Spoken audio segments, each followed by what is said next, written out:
समय निकाल दिया, वर्ष निकाल दिया, शिव जी प्रसन्न नहीं होते, शंकर भगवान सामने आते ही नहीं। और आपको पहले भी कथा में कहा, तब से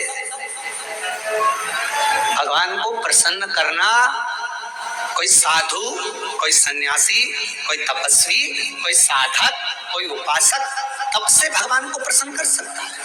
योग से, साधना से भगवान को कोई तपस्वी साधक प्रसन्न कर सकता है। आप और हम तो कलयुग में रहने वाले हैं। आप तब करते हो क्या?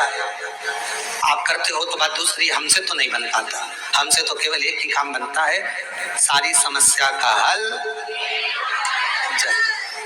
अब हमसे भी नहीं बनता। कोई हमसे कहे तुम साधना में बैठते हो, नहीं साहब, हम तो एक ही काम करते हैं, जय सुबह से लेकर शाम तक जितना समय मिलता है, श्री शिवा नमस्तु, श्री शिवाय नमस्तु।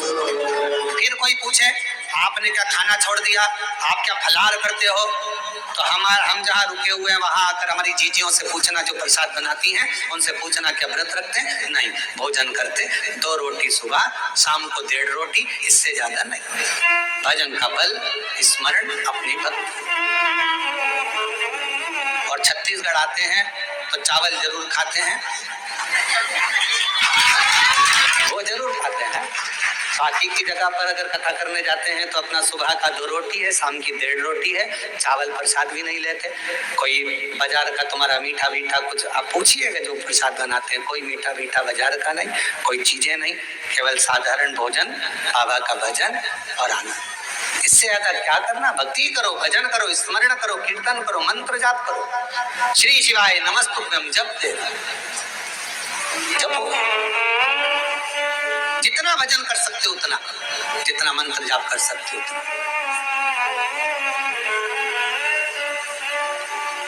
और हम तो शर्मा जी आपसे भी कहेंगे, हमारा जो प्रसाद बनता है उसमें थोड़ा प्रसाद कभी योग बनता है तो पाना, शंकर जी की प्रसादी कभी योग बने तो जरूर लीजिए, तो प्रसाद का भाव। और बनाने वाला भी कौन होता है?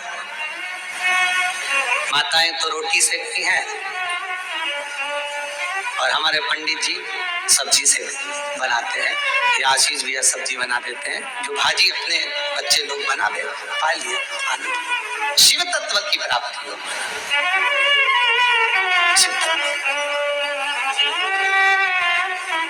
ना हमसे तब बनता, और हमें भरोसा है आपसे भी नहीं बनेगा। आपसे कोई कहते पेड़ के नीचे बैठी रहे, सिर पे पल्लू लेकर बैठे 4 घंटे, बनेगा? घर छोड़ सकते हो? नहीं। नदी पर जाकर बैठ सकते हो? थोड़ा सा नदी में पानी बड़ा बारिश में तो पीछे खसक जाओगे, तुरंत नहीं बन सकता। ना हमसे तब बन रहा है, ना साधना बन रही है, ना हमसे कोई ऐसा व्रत बन रहा है। पहले के व्रत आज के व्रत में अंतर है। आज के व्रत में तो पेट भरकर फलाहार कर लो, फिर भूख लग जाती है, फिर सेव फल खा लिया, केला खा लिया, पपीता खा लिया, रात्रि के फिर फलाहार की तैयारी, फिर वो खाने के बाद फिर दूध पीने की तैयारी, फिर आधी रात को फिर पति को नींद नहीं आ रही, पति बोले तेरा व्रत है, हाँ आज एकादशी है। पति ने मन में सोचा 11 बार खा लेती, एकादशी पूरी हो जाती, क्यों ना खाए। व्रत ना हम तप कर पा रहे, ना साधना कर पा रहे, ना व्रत कर पा रहे कली काल में। इसलिए तुलसीदास बाबा ने लिख दिया, कलयुग केवल नाम धारा। इसलिए तुलसी बाबा ने लिखा, कलयुग में कुछ नहीं बने तो एक काम करो, राम राम राम राम जपते रहो, शिव नाम जपते रहो। अब सामान आता है, कपड़े आए, मायरे का सामान आया, सारा सामान संभालती है, मिठाई के डब्बे इधर रखेगी, बर्तन उधर रखेगी, सामान उधर रखेगी, बहन संभालेगी, बहू नहीं। अब तुम्हारे यहाँ शादी में तुमने बहू को भेजा तो उसने भी बहू को भेज दिया, तुम आती तो वो भी, तुमने संभाला तो वो भी संभालती। हमारी जीजी ने हमारे यहाँ काम संभाला था भैया, उसके घर काम आया है, हम भी जाके संभाल लेंगे क्योंकि हमारी बहन ने हमारे यहाँ संभाला था। उसी तरह जैसे तुम अपने रिश्तेदार को शादी में भेजते हो तो वो अपने रिश्तेदार को भेजता है। अब तुमने कह दिया मम्मी कथा हो रही है तुम चली जाओ, तो भगवान भी कह देगा जब अंतिम समय आएगा, ये मरने वाली है, यमराज तू चले जा, तू चले। और अंतर देखिए, बहन आती तो काम करती, भगवान आता तुझे लेने के लिए भोलेनाथ तो नंदी पर बिठा कर ले जाता, डमरू बजाता बजाता। देवराज ब्राह्मण को लेकर गया था नंदी पर बिठा, नरसिंह जी को बैठा कर लेकर गया। और अगर यमराज आता है तो नंदी पर काय पर बिठा के ले जाता है? नहीं, पाड़े की पूंछ से बांध कर ठोकता ठोकता दे धम दे धम दे धम। खूब मोबाइल पे झूठ बोली थी, खूब दिया। दिन भर चीटिंग में लगी रहती थी, जरा सा कोई गलत लिखता था फेसबुक पे कमेंट्स करती थी, उंगली पर रखेंगे और दोचेंगे। इसी से चलाती थी खूब व्हाट्सएप।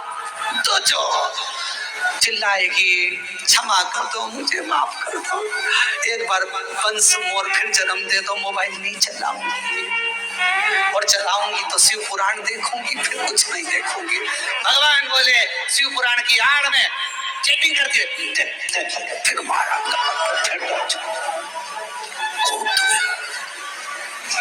चलते चलते फिर याद आया मेरी नीले कलर की साड़ी एक बार भी नहीं पहनी। यमराज से कहा भगवान प्लीज क्षमा कर दो, बहुत दुख हो रहा है मुझे। भगवान ने पूछा किस बात का दुख हो रहा है? अलमारी में तीसरे नंबर के ब्लॉक में नीले कलर की साड़ी रखी, उसकी फाल लगवा ली थी,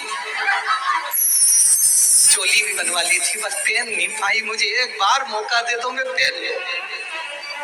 और हमारे मोहल्ले में नया पार्लर खुला है, उसके पास एक बार भी नहीं, कृपा करो। यमराज ने फिर दिया धर के, जाओ।